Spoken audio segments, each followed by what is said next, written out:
Okay, boys and girls, when we left school, we were working on learning how to teach others by writing all about books. We were thinking about topics that we love, things that we know a lot about. And we know about a lot of things. We know about the playground at school, the lunchroom, PE, reading workshop. We know about the library and choice time, one of our favorites. We also have other topics outside of school that we know about. Some of us take karate or dance or gymnastics. Some of us go to church and we have different kind of groups or Boy Scouts. Some of us know a lot about princesses and superheroes, but some of us have dogs that we take care of or cats at our house. We know about a lot of things. So we know that when we want to write a teaching book, an all about book, we think about a topic, and it helps to think about a topic that you love, something that you love to do, someplace that you love to go, something that you love to play. Then you think about, once you have your topic, you have to make a plan.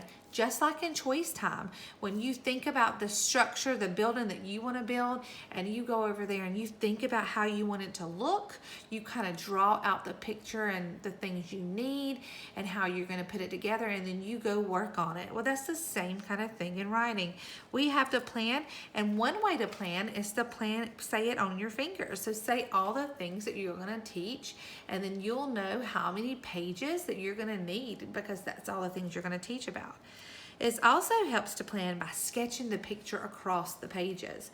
Just like saying it across your fingers, you can sketch it across the pages, and that helps you when you go back and write the information you want to write. Once you have thought about your topic and you've planned it and you've sketched the pictures, then it's time to write the words to go with the pictures. So that means you have your whole book already planned out, and now it's time to put the words with it.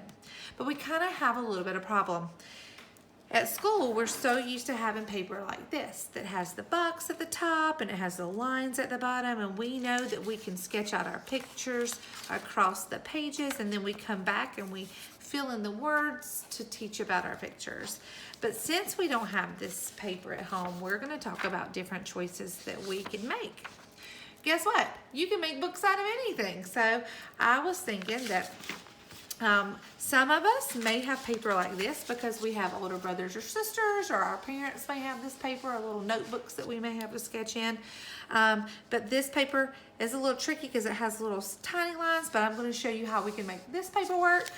But also, your parents may have some plain computer paper that looks like this, or you may have sketching and drawing paper or colored paper. It doesn't really matter. Anything that you're able to write on, just ask your mom or dad or whoever is helping you at your house what you can make a book out of. So just like this paper, you can draw the picture. Just pretend the box is there, pretend the lines are there, and just draw right here. You could also make a mini book, and just to make a mini book, you take your paper and you can turn it like tall building, the vertical style, and then you just fold it halfway down and make sure the edges, see how the edges, they kiss right there? The edges match up, and you press it down, and so that makes a little book. And so I could write the title, my topic title, I could draw the picture and write my name, and then on every page I could draw a picture and write the words. I could even draw the picture and write the words over here. You have lots of choices when you don't have lines, because then you can think about how your book could really look. For this paper, I think it's easy too, if you think about just halving the paper again like the other one, but this time just use that line wherever you folded it, so you can see where to draw your picture. You could draw a big picture up here and then write the words, and you can actually use the lines down there to help you write. I'm going to show you, I did one. I took this paper and I used the top at the playground. I just folded it along the middle, and I decided to draw my picture and my title up at the top and write who it was by. I had already thought across my fingers that I want to teach about the different parts of the playground, so like the slide and the seesaw and the swings and that spinning thing that gets me dizzy. So I started off by drawing a picture of the slides, and I really wanted people to know that there was a straight slide and a curvy slide. This one you go faster on. This one you get clogged up. But I'm going to write that here, and it may sound something like this. There are different slides on the playground. Or it could sound like this. The playground has different slides. Some slides are straight.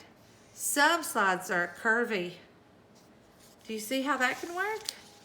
Then I could turn the page, and right here if I wanted to draw the swings, and write swings, and I could write about it. But then I could put my whole book together about the playground and ask Mom and Dad, could I borrow their stapler or tape it together, however you want to do it. And you can have your whole book about the playground. And it's your choice what you get to write it on. But I hope that you go right now and you think about a topic, something that you love, maybe something that you've learned about this week, and that you plan it across your fingers, you sketch it out however that looks, and you write the words.